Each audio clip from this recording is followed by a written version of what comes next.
Let's be delusional and naive for just a few minutes, shall we?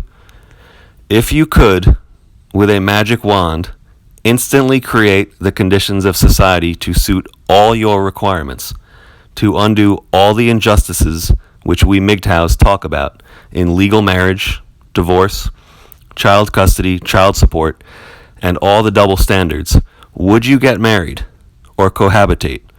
Would you consider it? I know merely asking this question will get a knee-jerk reaction from many guys. But before you start calling me a blue pill simp, hear me out. I've been a MGTOW monk for 10 years, by choice. And I've been married, so I can speak from experience on both ways of life. And if there's one thing I aim to do with my channel, it's to be honest about my experiences, and to speak without pretense. Unless you are a man whose first choice and preference in life is to be single, whether for religious reasons or because you are pursuing your purpose and don't have the time, or on the flip side because you are a PUA who prefers spinning plates, I have just a hunch that most of you are like me. You have the natural desire to share life with a woman, but you have abandoned that desire because it's just too risky in the world today, and the benefits don't exist anymore. You know that marrying today is equivalent to putting your life into the whims of a woman, and so you avoid it at all costs, not because it's your ideal situation, but because it's the only rational choice that remains. Am I right?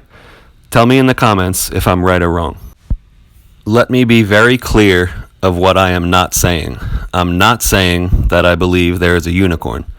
I'm a firm believer in AWOLT. The traits of hypergamy, solipsism, lack of concern for the welfare of men, and the mindset of seeing us as utilities are biological and natural to all women. It's just a matter of degrees. They all have it, though. And don't think Christian church girls are any different. They're not.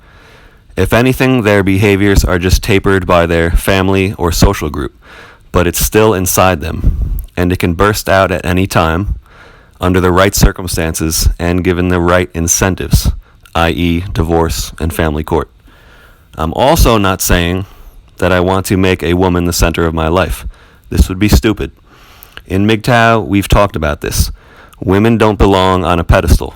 No man of value should find his meaning and purpose in a woman. She exists to be a companion, ideally, and to share the journey through life, to go along for the ride, as we say. So, where am I going with all this?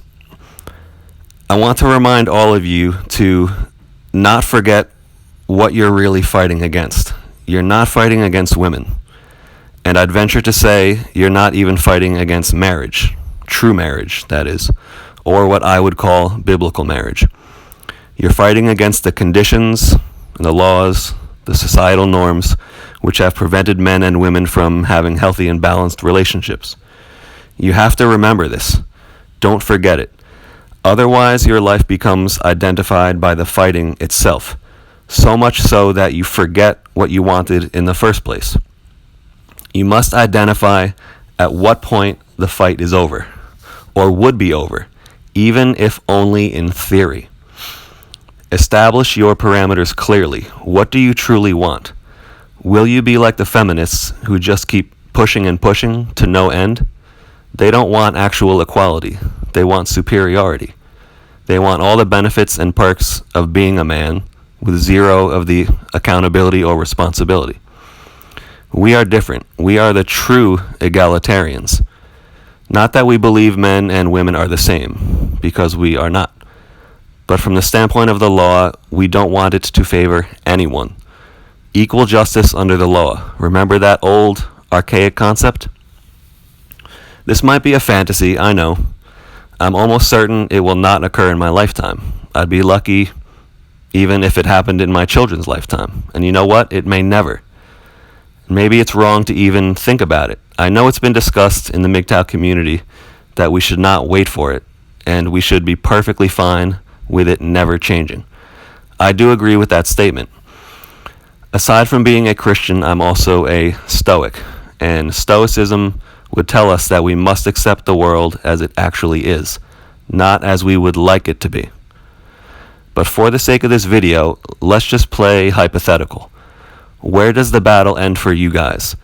Assuming you found a girl who didn't have any major red flags, and you've gone through the vetting process for an extended period of time, what conditions would you require in society before you got married or cohabitated? I would like to present you with mine. There are 3 of them. These are all specific law-based solutions which, in turn, would cause an improvement in the behavior of women and a reduction in how much men get the shaft. Number 1, whatever you come into a marriage with, you leave with. There is no 50-50 communal property, or, in the event of a divorce, there is no division of assets split down the middle. No alimony either. If a man enters a marriage with a net value of $100,000 or a home or some property, he leaves with $100,000, that home, and that property. Or if he starts a business after the marriage begins, he keeps the business after the divorce. Same for the woman. This solves the problem of one party seeing marriage as a means for gain or a retirement plan. What it would do is screen out gold diggers and put the focus back on the relationship itself. God forbid, right? That a marriage would be about the actual relationship. Well, part of the reason it's not anymore is because the government makes it look so attractive financially to only one party. Get rid of this, and then marriage is closer to being a consideration. I promise you the amount of women pushing and pushing for their boyfriends to marry them would go down, and only the ones who are in it for the right reasons would want to go forward with it. Number 2, we must return to a court system which is based on due process instead of believe all women. No longer could a woman make an accusation against a man and he's automatically removed from his home. No longer could she claim that she fears for her safety, and without an actual court hearing before a judge and jury, the man is automatically issued a restraining or protective order. No more automatic arrests when the cops arrive for domestic disputes, which we know almost always results in the man being arrested, since he is the one who is presumed to have the capacity to do more damage. No longer can she say that he's abusing the children as a way to gain the upper hand in custody, and the man is automatically banned from seeing his children, just to be safe, they say, until he's proven innocent. Sorry, but that's backwards. Our Constitution says innocent until proven guilty. Now, just to extend an olive branch, I fully understand that some men do abuse their wives and children, and these men should be punished.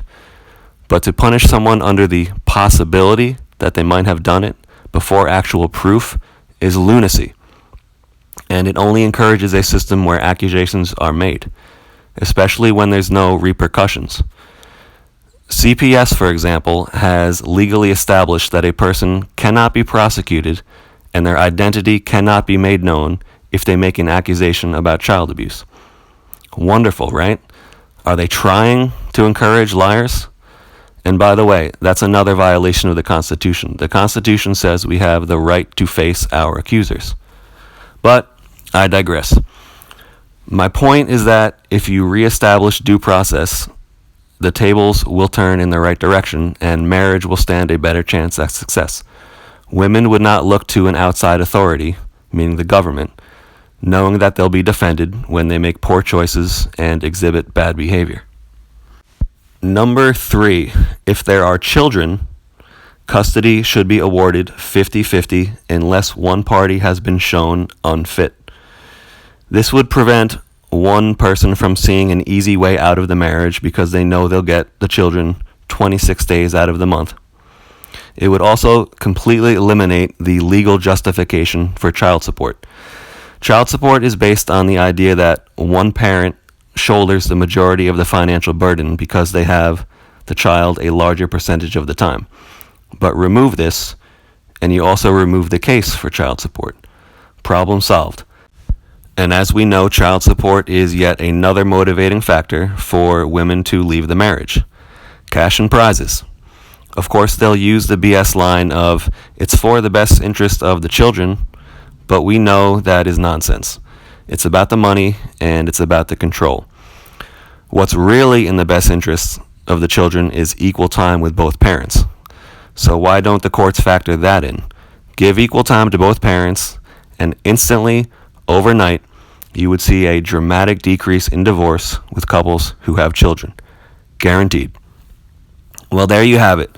My 3 legal solutions to fix marriage, more or less, and put it back on the table. To recap, number 1, whatever you enter the marriage with, you leave with. Number 2, we return to a court system based on due process instead of believe all women.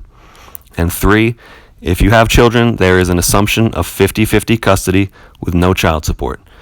There might be other solutions which I left out, so tell me in the comments what you have in mind.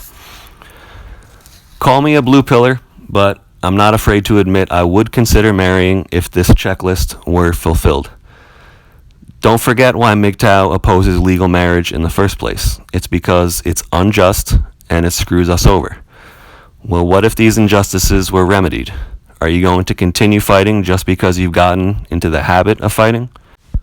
Or would you consider a lifelong relationship, assuming a woman came along without any major red flags?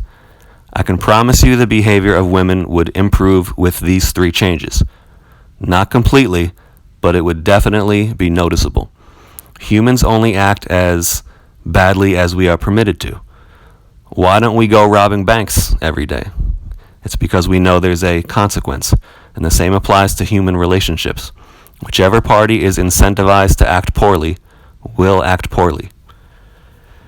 I know there are MGTOWs out there who say this is all irrelevant and that they want to stay single no matter what, and I totally respect that. I feel the same way sometimes.